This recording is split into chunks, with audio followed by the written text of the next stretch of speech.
adab seorang murid terhadap Allah Subhanahu wa taala, terhadap Rasulullah sallallahu alaihi wasallam, terhadap gurunya dan terhadap kawan-kawannya.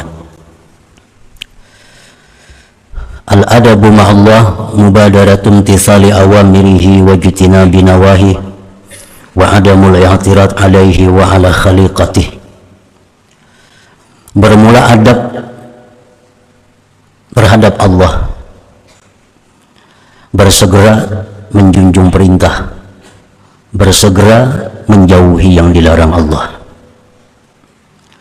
dan tiada mengiktirad, tiada mengeritik, tiada menyangkal atas Allah, wa ala khaliqatih, dan tiada mengeritik atas makhluk Allah. Kemudian wa husnul zanni bih, adab terhadap Allah, berbaik sangka dengan Allah Subhanahu wa ta'ala, berbaik sangka terhadap Allah. Artinya berbaik sangka dengan Allah itu adalah bahwasanya Allah itu tidak menghendaki kepadaku kecuali kebaikan. Allah tidak menghendaki kepadaku itu kecuali kebaikan. Itu berbaik sangka kepada Allah. Apapun yang didatangkan Allah kepada kita, maka pastikan bahwa Allah berkehendak baik kepada kita. Allah mendatangkan nikmat kepada kita, maka kita sambut, kita sikapi nikmat Allah yang datang kepada kita itu bahwa ini adalah Allah menghendaki aku jadi orang yang bersyukur kepadanya. Nah, ini baik sangka terhadap Allah. Allah mendatangkan musibah kepada kita, kita sikapi, oh ini Allah menghendaki aku jadi orang yang sabar atas musibah ini. Itu baik sangka kepada Allah. Allah mendatangkan kepada kita maksiat sehingga kita melakukan maksiat, kita sikapi bahwa Allah menghendaki aku orang yang bertobat kepadanya, lalu tobat kepada Allah. Allah mendatangkan kepada kita taat, oh ini Allah menghendaki aku agar mengingat taufik dan hidayah Allah. Nah, apapun yang didatangkan Allah kepada kita, kita pastikan bahwa kehendak Allah itu baik kepada kita. Baik yang didatangkannya itu nikmat, yang didatangkannya itu bala, yang didatangkannya itu taat, yang didatangkannya itu maksiat. Semua kehendak Allah agar kita jadi orang yang baik. Allah sudah lama, Allah sudah rindu mendengar tobat kita, karena kita sudah lama tidak berbuat maksiat. Allah ingin kita ini tobat, dijatuhkannya kita dalam maksiat sehingga kita tobat kepada Allah. Nah, ini maksud Allah terhadap perbuatan yang maksiat itu, agar kita selalu kembali kepada Allah. Ingat bahwa kita tanpa perlindungan Allah akan terjatuh ke dalam maksiat ini. Nah, itu artinya husnuzan dengan Allah. Apapun yang didatangkan Allah, maksud Allah adalah kebaikan untuk kita. Itu kesimpulan daripada husnuzan tadi dengan Allah. Jadi kada perlu misalnya kita umpamanya diberi Allah musibah, aku pun kebanyakan dosa jadi Allah sarik lawan aku. Jangan. Kita diberi Allah musibah artinya apa? Ini Allah menyuruh aku jadi orang sabar, titik. Ada usah aku pun banyak dosa jadi Tuhan sarik lawan aku, makanya dapat musibah ini. Kada perlu itu. Berbaik sangkalah kepada Allah. Apapun yang kada nyaman kita hadapi, artinya Allah menyuruh kita jadi orang yang sabar. Allah menyuruh kita jadi orang yang ridha kepada ketentuannya. Nah, itu maksudnya husnuzan, baik sangka dengan Allah. Termasuk bagian daripada adab seseorang kepada Tuhannya.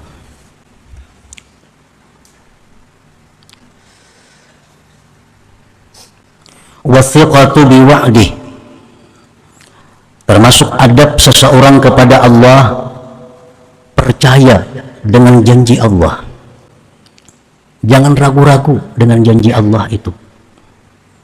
Apa yang Allah janjikan dalam Al-Quran, apa yang Allah janjikan lewat Rasulullah Sallallahu Alaihi Wasallam itu pasti. Jangan ragu-ragu. Kalau kita ragu-ragu, berarti kita sudah tidak beradab kepada Allah, sudah ada beradab lawan Tuhan. Contohnya Al-Quran menyebutkan wa may yattaqillah yaj'al lahu makhraja wa yarzuqhu min haitsu la yahtasib. Nah, ini janji Allah.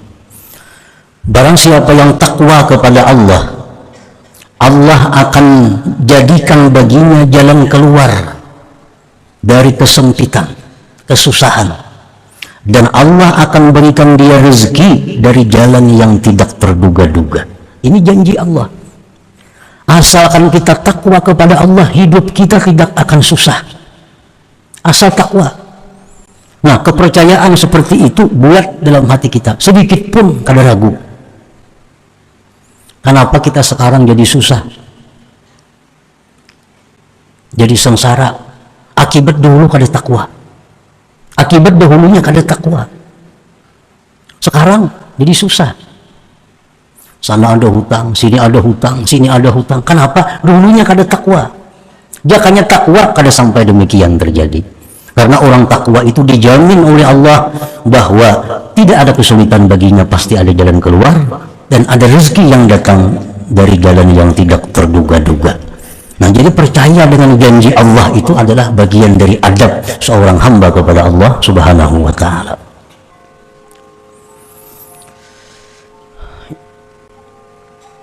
Ada lagi janji Allah dalam Al-Quran, wa ma anfaqtum min syai' fahuwa yukhlifuh. Sesuatu yang kamu nafkahkan tentu dalam jalan kebaikan, uang yang kita belanjakan dalam kebaikan, fahuwa yukhlifuh, Allah akan mengganti. Allah akan mengganti. Arti mengganti itu bukan memberi pahala, mengganti. Lain memberi pahala sudah nyata. Nah, setiap duit yang kita belanjakan asal itu di jalan Allah, Allah pasti mengganti. Adalah orang bangkrut berwakaf, kada terdengar lagi ada. Adalah orang yang pemurah tuh bangkrut, kada ada. Pemainan maka banyak bangkrut. Kalau orang yang bujur-bujur menggunakan duitnya di jalan Allah, fahuwa yukhlifuh, Allah pasti mengganti. Nah, ini janji Allah. Maka janji Allah itu 100% buat di dalam hati kita, kita percaya tanpa ragu-ragu. Nah, itu adalah contoh daripada adab batin seorang hamba kepada Allah Subhanahu wa Ta'ala. Karena adab ini ada adab zahir, ada adab batin. Adab batin ya kayak tadi contohnya. Wa amma adab zahir ma'allah, adapun adab yang zahir terhadap Allah. Nah, adab yang zahir contohnya ka'alla yakshifal aurat walau fi khalwah, seperti bahwa dia tidak membuka aurat sekalipun di tempat yang tidak ada orang. Walaupun di rumah kada ada orangnya, pada mau bisa handap, apalagi turun ke pelatar.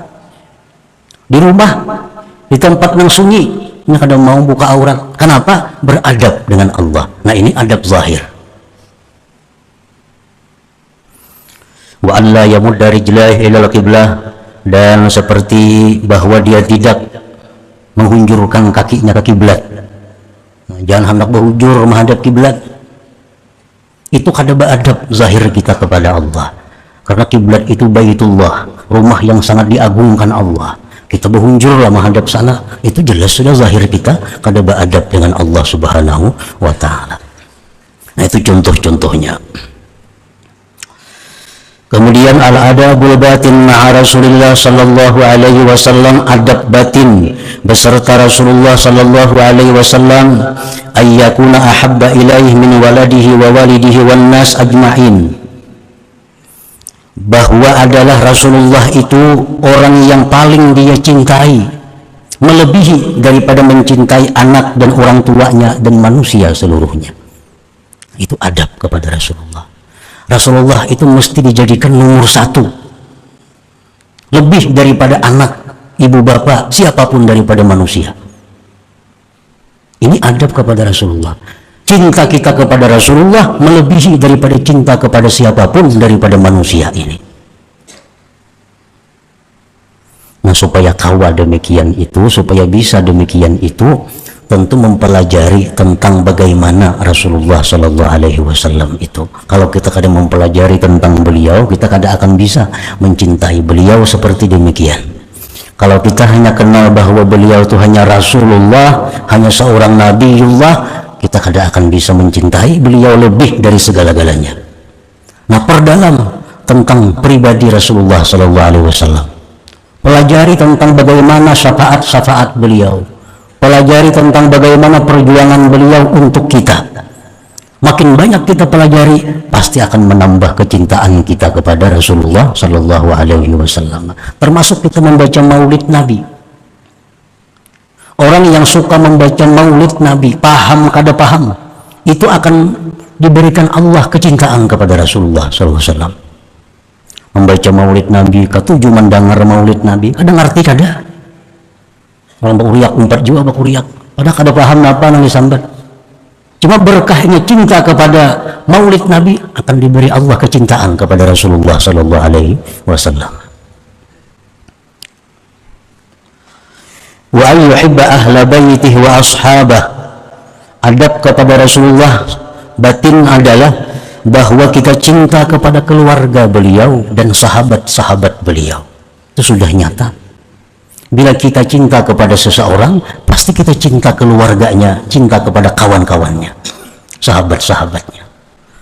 Cinta kepada Rasulullah, tapi kada cinta kepada keluarganya, kada beradab dengan Rasulullah Sallallahu Alaihi Wasallam. Cinta kepada Rasulullah, cinta kepada keluarga Rasulullah, tapi kada suka dengan sahabat Rasulullah, kada beradab dengan Rasulullah Sallallahu Alaihi Wasallam.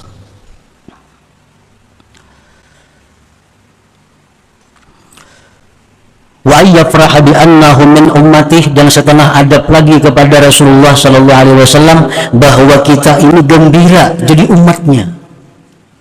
Kita bangga, kita bersyukur kita ini jadi umat Rasulullah Sallallahu Alaihi Wasallam. Itu bagian dari adab kepada beliau. Adab zahir adab batin. Wa amma fi zahir, adapun adab secara zahir, ayyaqtadiya bihadiyih, bahwa mengikuti petunjuk beliau, wa ayyuktsiras salata alaih, bahwa memperbanyak salawat kepada beliau. Itu adab zahir kepada Rasulullah Sallallahu Alaihi Wasallam. Nah, para muhibbin rahimakumullah.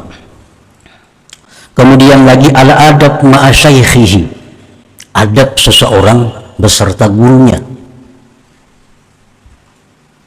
Guru adalah seseorang, yang dimaksud di sini adalah seseorang yang membimbing murid untuk menjalani satu jalan menuju keridhaan Allah Subhanahu wa taala. Dan guru ini syarat mutlak. Man la lahu syaikh fasyaitanu syaikhuhu. Orang yang tidak punya guru, syaitan gurunya. Orang hendak mengenal Allah, orang hendak dicintai oleh Allah, kada berguruan, kada kawa, kada bisa. Syaitan yang membimbinginya, syaitan yang mengajar dia. Ada orang yang mengatakan, aku kada perlu guru, aku salawat saja guruku. Yang melajari salawat siapa? Maka bisa bersalawat tuh siapa yang melajari? Guru juga kalau. Lawan salawat ini banyak, salawat yang mana? Jumlahnya berapa membaca? Hanya bisa pembimbing salawat itu kepada kita. Kada kawa juga kada berguru, walaupun salawat. Karena salawat dari Nabi itu banyak macam-macam salawat. Salawat mana yang pas untuk kita? Berapa jumlah salawat yang kita baca supaya salawat itu jadi pembimbing kita?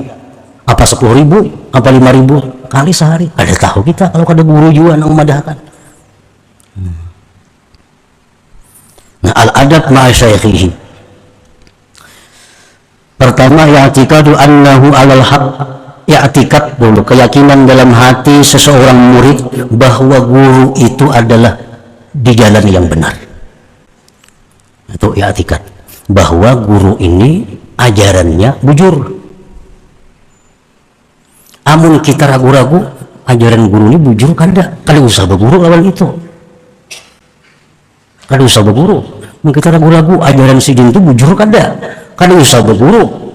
Nah, orang yang kita ulah jadi guru itu orang yang kita yakini bahwa ajaran sidin itu di jalan yang benar.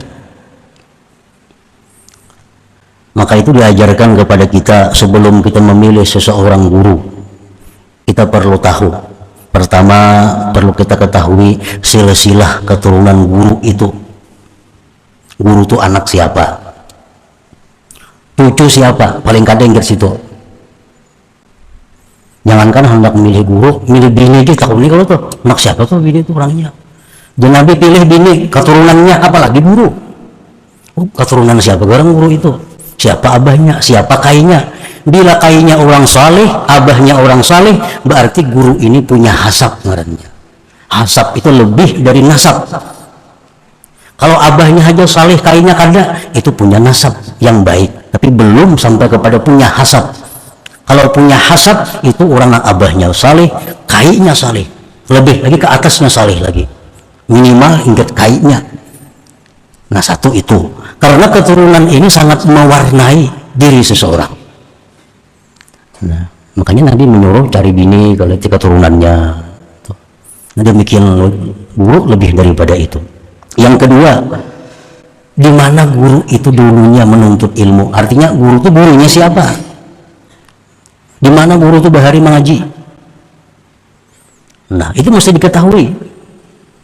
Oh, bahari guru itu mengaji lawan guru ini sampai silsilahnya kepada Rasulullah Sallallahu Alaihi Wasallam. Nah, itu antara lain. Nah, para muhibbin rahimakumullah, di zaman Rasulullah pun dahulu orang-orang yang jauh dari Mekah, sebelum mereka itu beriman kepada Rasulullah, mereka datang ke Mekah dulu. Ada sampai seminggu di Mekah, mengetahui tentang Rasulullah nih. Kalau perlu para sahabat Nabi ini dulu berhilang lawan sahabat Nabi kita yang sudah Islam, menginap di situ, dilayani, dihormati. Oh, ini hanya sahabatnya macam inilah kelakuannya, apalagi gurunya. Nah, sehingga banyak sahabat itu akhirnya orang itu masuk Islam kepada Rasulullah SAW setelah meneliti dahulu siapa-siapa. Nah, jadi pertama adab kita kepada guru itu kita meyakini bahwa guru itu di jalan yang benar. Yang kedua, wa'tiqadu annahu ahlul lil irsyad wa tarbiyah. Kita meyakini bahwa guru itu beliau bisa membimbing, mendidik kita. Ya, kada setiap orang berilmu itu bisa membimbing. Kada setiap nabi itu menjadi rasul. Kada setiap nabi menjadi rasul. Nah, ini kita yakini bahwa guru ini bisa membimbing kita ke jalan yang benar, bisa mengarahkan kita kepada kecintaan Allah. Nah, itu adab-adab batin.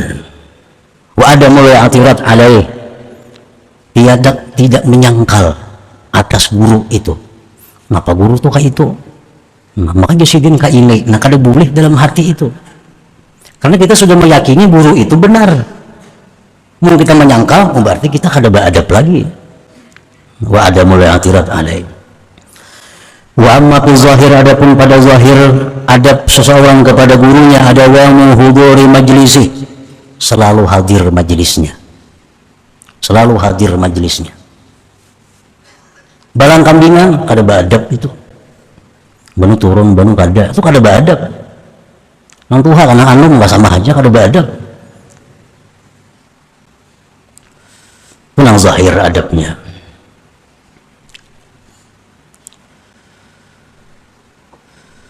Wa taqdimuhu ala nafsih, mengutamakan guru itu daripada dirinya sendiri.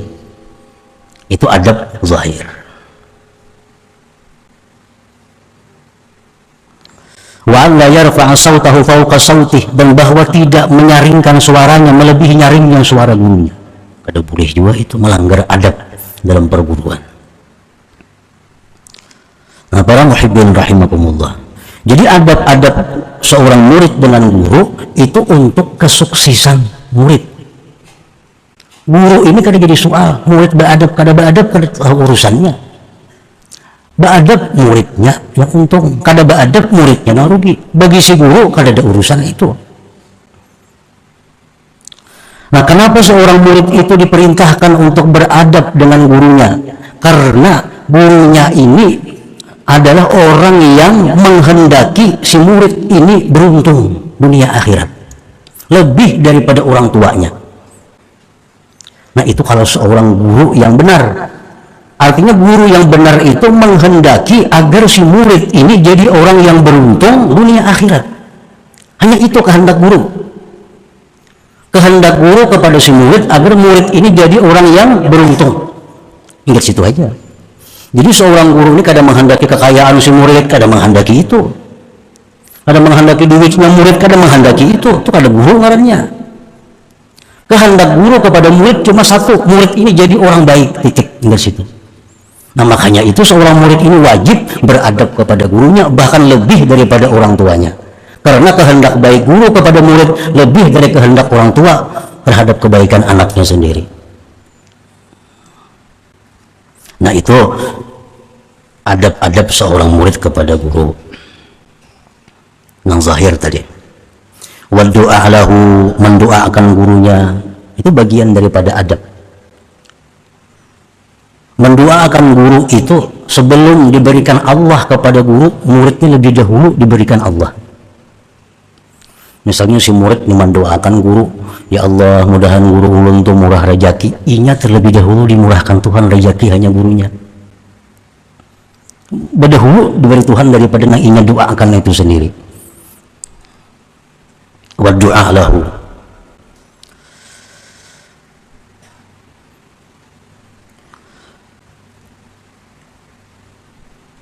Wa hifdzu hurmatihi, dan menjaga kehormatan gurunya. Jangan mencemarakan paguruan, artinya ini kelakuan paguruan yang sopan. Jadi menjaga kehormatan guru. Oh, aku ini murid si anu sopan sih memang aku nangka ini. Nah, itu dijaga. Bila itu kada dijaga, kada beradab lawan guru ngarannya. Hifdzu hurmatihim, jaga kehormatan.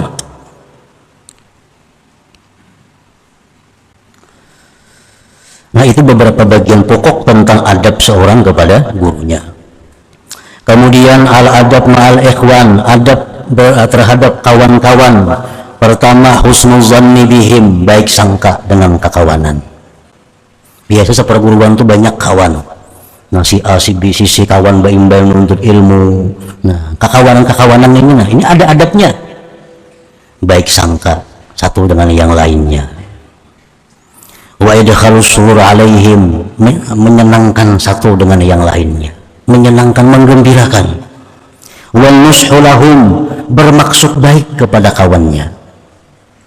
Wa afu zallatihim, memaafkan kesalahan-kesalahannya. Nah, itu bagian daripada adab batin kepada kawan. Wa amma fi zahir, adapun adab terhadap kawan yang zahir itu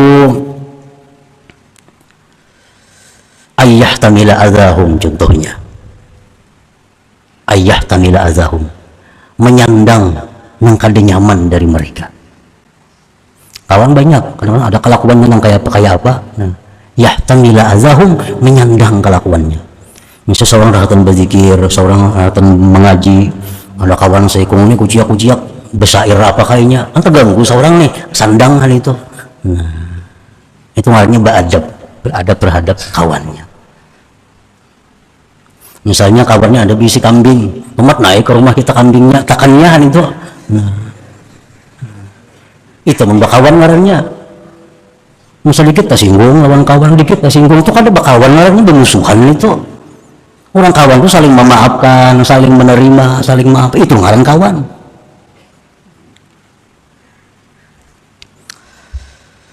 Nah, qala ba'du sufiyah, berkata sebagian sufiyah, ilzamil adab zahira wa batina, wa ma asaa ahadun al adaba zahira illa uqiba zahira, wa ma asaa ahadun al adaba batina illa uqiba batina. Lazimilah adab zahir dan batin, lazimi adab zahir dan batin. Tidak jahat seseorang adab pada zahir, melainkan dia akan dihukum secara zahir. Apa hukuman secara zahir? Malas berbuat taat, suka kepada maksiat. Nah, ini hukuman akibat lawan Tuhan kada beradab, lawan Nabi kada beradab, lawan guru kada beradab, lawan kawan kada beradab, dihukum. Kalau yang dilanggarnya adab zahir, hukumannya pun hukuman zahir. Berbuat maksiat mudah, berbuat dilarang Tuhan nyaman, ini hukuman. Wa ma'asa ahadun al adab batina illa uqiba batina, dan tidak jahat seseorang akan adab secara batin kecuali dihukum secara batin juga. Hukuman batin apa? Sembahyang kada mau khusyuk, beribadah kada mau nyaman, ini hukuman batin, karena ini kada melaksanakan adab batin kepada yang tersebut tadi.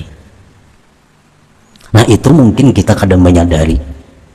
Berapa tahun untuk ilmu sudah kada mau nyaman sembahyang, berapa tahun untuk ilmu kada mau nyaman berzikir, mungkin sebabnya kada beradab. Lawan Allah kada beradab, lawan Nabi kada beradab, guru kada beradab, lawan kawan kada beradab, sehingga berzikir kada mau nyaman, sembahyang kada mau nyaman. Fa'in waqa'at minal murid isa'atu adabin falyakun khaifan min zalik wal yubadir ila taubah wal i'tizar khasyata an tuwajjaha ilaihi la uqubatu min haitsu la yash'ur.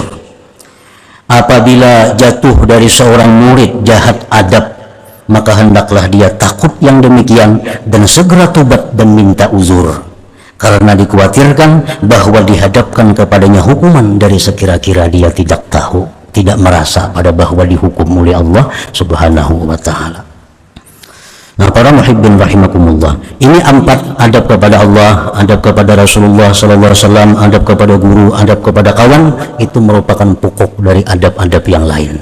Karena likulli syai'in adab, ujar ulama sufi, tiap-tiap sesuatu itu apapun ada adabnya. Makan ada adabnya. Cuma 4 ini pokok. Kita bermajlis, berkumpul, ada adabnya. Bermajlis, berzikir di majlis nih, apa adabnya? Kita bersuci, berudu, itu kan adab. Kada berudu bang boleh aja, tapi kada beradab. Kita bermajlis, berzikir, berpakaian putih, upiyah, baju tapih putih, itu adab. Baju hirang sebagian boleh aja hadir, tapi kada beradab itu. Tapi habang hijau boleh aja turun ke sini, kada dilarang, cuma kada beradab. Karena kalau adabnya itu berpakaian kopiah, baju tapih mesti putih, itu adab majlis. Kalau pun diusir misalnya tapi habang kada, boleh aja, cuma adabnya kada ada. Nah bila adabnya kada ada, dikhawatirkan berkahnya kada dapat, itu dikhawatirkan. Qala Zunnun idza kharajal murid an haddil adab fa innahu yarji'u min haitsu ja, bahwa seorang murid itu bila mana keluar dari garisan adab, maka dia kembali dari sekira-kira datangnya. Artinya apa? Hasilnya akan kembali kepada nol artinya. Bila mana kita melanggar satu adab, kita tabulik pulang ke titik awal perjalanan kita. Setiap kali kita melanggar adab, kita kembali kepada dimana kita mulai bahasa pulang.